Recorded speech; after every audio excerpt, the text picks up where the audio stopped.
मोहतरम हजरात, अस्सलाम वालेकुम वरहमतुल्लाहि वबरकातुहू। मैं हुजूर शेखुल इस्लाम वल मुस्लिमीन का मुरीद हूँ, आपका गुलाम हूँ। मैं गुजरात से ताल्लुक़ रखता हूँ और शेखुल इस्लाम ट्रस्ट का एक्टिव मेंबर भी हूँ। मोहतरम हजरात, ना मुझे कोई हसन मियाँ से ताल्लुक़ है ना हमजा मियाँ से ताल्लुक़ है। पिछले 12 महीनों से जो चल रहा है उसके हिसाब से मैं ये कहना चाहूँगा कि मुझे सिर्फ़ अपने पीरो मुर्शिद हुजूर शेखुल इस्लाम वल मुस्लिमीन से ताल्लुक़ है और उन्हीं के लिए मैं आज आपके सामने एक वीडियो पेश करने आ रहा हूँ। ये वीडियो मैंने 12 महीनों की रिसर्च के बाद बनाया है और इसका पूरा मामला मैं आपके सामने पेश करूँगा। जैसा कि आप हजरात जानते हैं कि हुजूर शेखुल इस्लाम के दोनों शहजादे सैयद हसन अस्करी मियाँ और सैयद हमजा मियाँ, इन दोनों के बीच कई महीनों से टकराव चल रहा है। आज हम इस वीडियो के ज़रिए इसकी सच्चाई आपके सामने पेश करेंगे। 9/12/2018 की वो तारीख थी। उसकी ऑडियो क्लिप में डभोई में जो हाशमी मियाँ ने बयान दिया था, उस बयान के ताल्लुक से हुजूर शेखुल इस्लाम ने फरमाया था कि ये दोनों भाइयों को लड़ाना चाहते हैं, टुकड़े टुकड़े कराना चाहते हैं। मोहतरम हजरात, हजरत ने, हमारे पीरो मुर्शिद ने जो फरमाया था वो ही होकर रहा। वो बदबख्त दुश्मन शेखुल इस्लाम ने दोनों शहजादों को लड़ाकर अपना मकसद पूरा कर लिया है और हजरत का सुकून ख़त्म कर दिया है। अल्लाह इन जालिमों को कभी माफ़ नहीं करेगा। अंग्रेजी तारीख 28/12/2020 को गृह विभाग भारत सरकार में पीजी पोर्टल पे किसी बदबख्त ने फरियाद की। उस ऑनलाइन फरियाद में हमजा मियाँ और शेखुल इस्लाम ट्रस्ट पर उसने दाखिल की, जिसमें सैयद हसन अस्करी मियाँ के नाम और उनका डुप्लीकेट सिग्नेचर और मोबाइल नंबर का इस्तेमाल किया ताकि ये दोनों भाई आपस में लड़े। आप हजरात, मैं इस बारे में आपको जो बताने जा रहा हूँ वो आप खूब ध्यान से सुने और देखें। जैसा कि मैंने जिक्र किया कि ये कंप्लेन जो हसन मियाँ के नाम से और नंबर से 28 दिसंबर 2020 को हुई। दोस्तों, ये तारीख 28 दिसंबर 2020 है और इस तारीख को जो कंप्लेन हुई पीजी पोर्टल पे हुई, उस कंप्लेन का रजिस्ट्रेशन नंबर MINHA/E/2020/16/353 है। ठीक है, इस तारीख को 28 दिसंबर 2020 को डेट ऑफ रिसिप्ट कहा जाता है।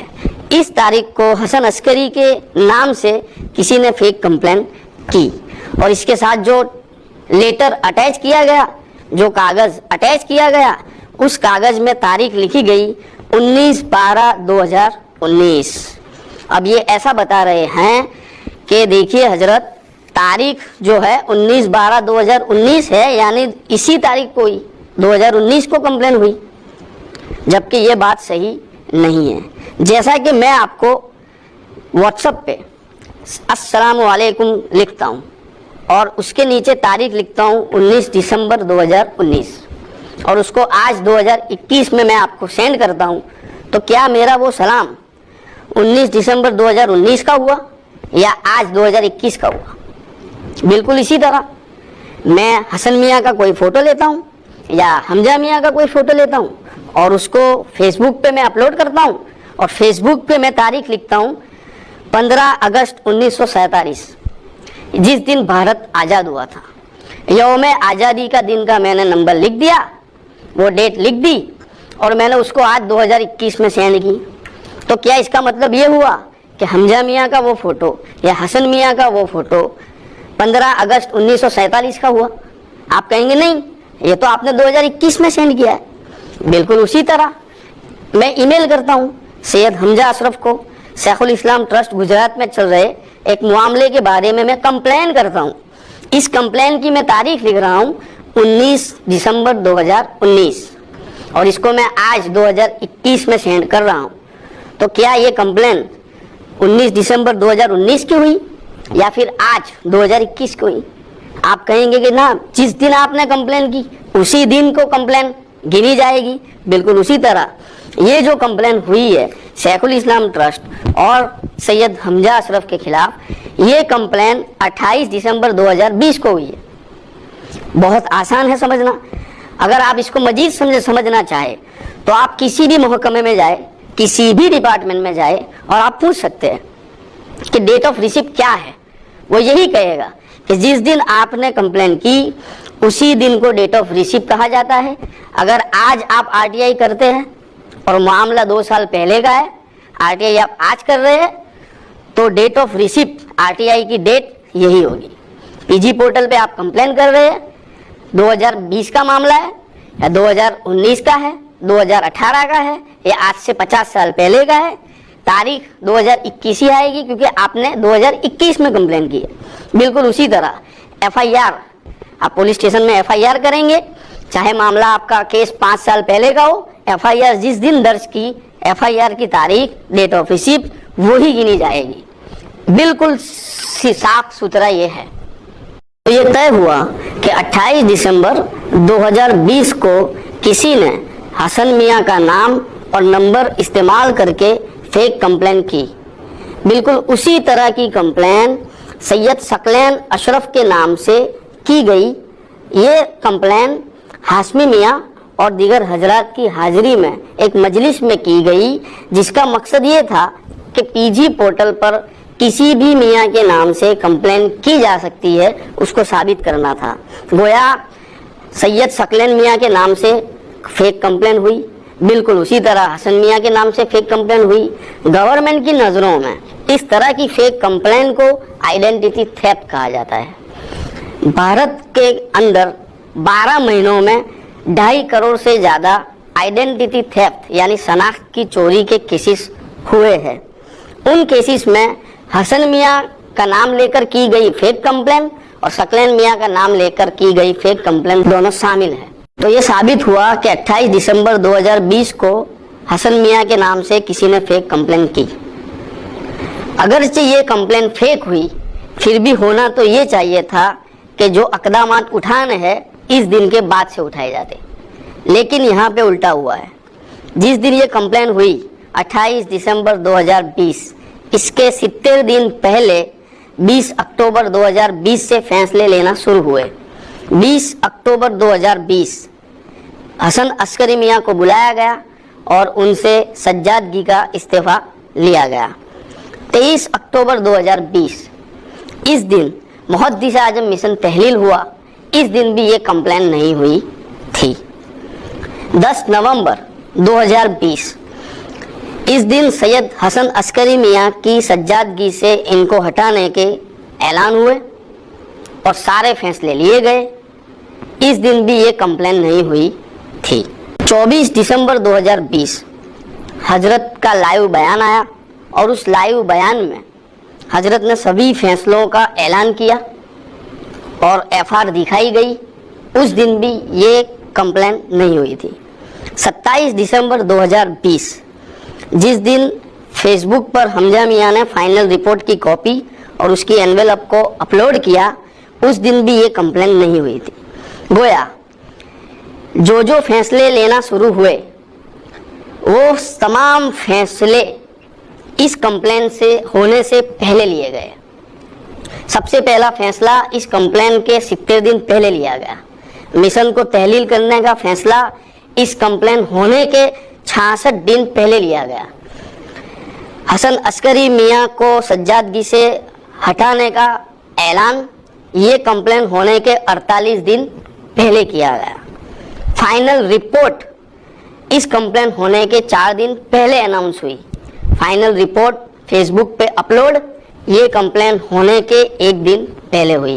यानी कि जो भी फैसले हुए वो तमाम फैसले ये कंप्लेन होने से पहले हो गए। इसका मतलब तो ये होता है कि 28 दिसंबर को किसी बंदे का मर्डर हुआ, लेकिन उसकी सजा वो मर्डर होने के 70 दिन पहले ही दे दी गई। तो ये कैसे हो सकता है? आपके जहन में भी सवाल उठेंगे। सवाल नंबर 1 कि ये कैसे हो सकता है। सवाल नंबर 2 कि 70 दिन बाद फेक एप्लीकेशन क्यों दाखिल की गई। सवाल नंबर 3 ये फेक एप्लीकेशन किसने की। मैं आपको इन तीनों सवालों के जवाब देता हूँ। सवाल नंबर 1 का जवाब ये है कि किसी ने हमजा मियां को 19 दिसंबर 2019 वाला फर्जी कागज़ दिया और उस पर हमजा मियां कन्विंस हुए और उस बुनियाद पे हसन अस्करी मियाँ के खिलाफ तमाम फैसले लिए गए। अब पहले मिशन तहलील हो चुका था। 10 नवंबर को हसन अस्करी मियाँ के सज्जादगी से इस्तीफा का ऐलान भी हो गया। तो लोगों में, ख़ास करके अशरफी मुरीदीन में, ये सवाल हुआ कि वो फेक कंप्लेन क्या है, आखिर ये मामला क्या है। तो लोगों ने सवाल किया, लोगों ने मुतालबा किया। तो हमजा मियाँ ने उस बंदे से कांटेक्ट किया होगा जिसने उनको ये कागज़, फर्जी कागज़ दिया। तो उस बंदे के सामने अब ये साबित करना ज़रूरी हो गया।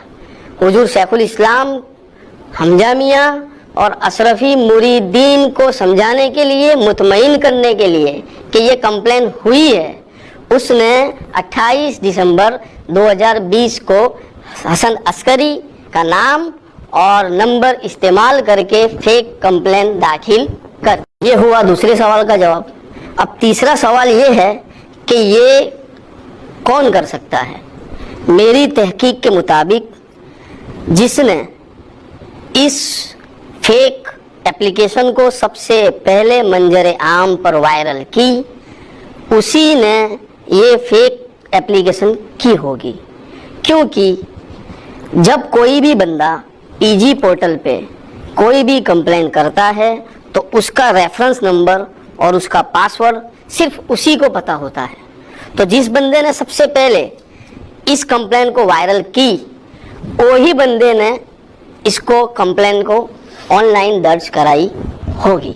तो मेरी तहकीक के मुताबिक 4 फरवरी 2021 को किसी ने फेसबुक और व्हाट्सएप पे एक फेक एप्लीकेशन वायरल की।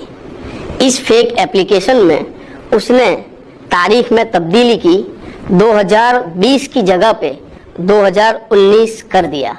ये 2019 इसलिए किया ताकि वो जो फर्जी कागज़ था उसको वो सही साबित कर सके। अब 4 फरवरी 2021 को जो फर्जी एप्लीकेशन वायरल हुई, उसके रेफरेंस नंबर की तहकीक की तो लोगों को ये मालूम हुआ कि ये कंप्लेन असल में 28 दिसंबर 2020 में हुई है। यानी कि ये कंप्लेन 2019 में नहीं हुई, 2020 में हुई है। आप भी अगर गौर से रेफरेंस नंबर को देखेंगे तो पता चलेगा कि वहाँ पे 2020 लिखा है, 2019 नहीं लिखा। गोया इस फर्जी कंप्लेन के रेफरेंस नंबर से ही साबित होता है कि ये कंप्लेन 2020 में हुई है। तो अब तक मैंने ये साबित किया कि ये एप्लीकेशन फर्जी है। ये एप्लीकेशन 2020 को हुई। इस एप्लीकेशन से पहले सारे फैसले हो चुके थे और जिस बंदे ने फर्जी कागज़ दिया उसी ने फर्जी एप्लीकेशन भी की। एक काम उस बंदे ने और किया, वो है फेक एफआर। इस फेक एफआर के बुनियाद पे जिस अधिकारी की उसमें सिग्नेचर थी और नाम था, उसी ने उस फेक एफआर पे एफआईआर कर दी है। आप इस एफआईआर को दिल्ली पुलिस की वेबसाइट से डाउनलोड कर सकते हैं। ये एफआईआर 25 मार्च 2021 को हुई है। Delhi special cell FIR number 0088 2021। अब इस एफआईआर से ये साबित होता है कि जो शख्स गवर्नमेंट ऑफिसर की फर्जी सिग्नेचर कर सकता है, भारत सरकार की डुप्लीकेट मुहर बना सकता है, तो हसन अस्करी मियाँ की फर्जी सिग्नेचर भी कर सकता है, फर्जी एप्लीकेशन भी कर सकता है, बल्कि ये किसी भी मियाँ का फर्जी पासपोर्ट भी बना सकता है। हुजूर शेखुल इस्लाम ने हसन मियाँ को इस एप्लीकेशन की तहकीक का हुक्म दिया था, जिस पर अमल करते हुए गृह मंत्रालय और पुलिस व दीगर डिपार्टमेंट में हसन मियाँ ने कंप्लेन की तो सभी डिपार्टमेंट से जवाब हसन मियाँ के हक में आया है, जिसकी कॉपियाँ हम आपको इस वीडियो में दिखाते हैं, जिसे पढ़कर आप हजरात भी यही कहेंगे कि हसन मियाँ बेकसूर है।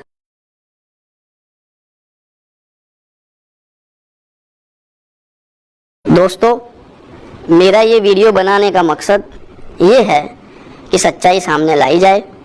मेरा मकसद न किसी को गिराना है, न किसी को जलील करना है। मेरा मकसद अहले सुन्नत वल जमात को नुकसान से बचाना है। मेरी गुजारिश है कि जो भी अशरफी मुरीद इस सच्चाई से वाकिफ़ नहीं है, उन्हें इस सच्चाई से आगाह किया, उन्हें समझाए और हो सके तो जिम्मेदार हजरात हुजूर शेखुल इस्लाम वल मुस्लिमीन की बारगाह में मेरी इस तहकीक को पेश करे।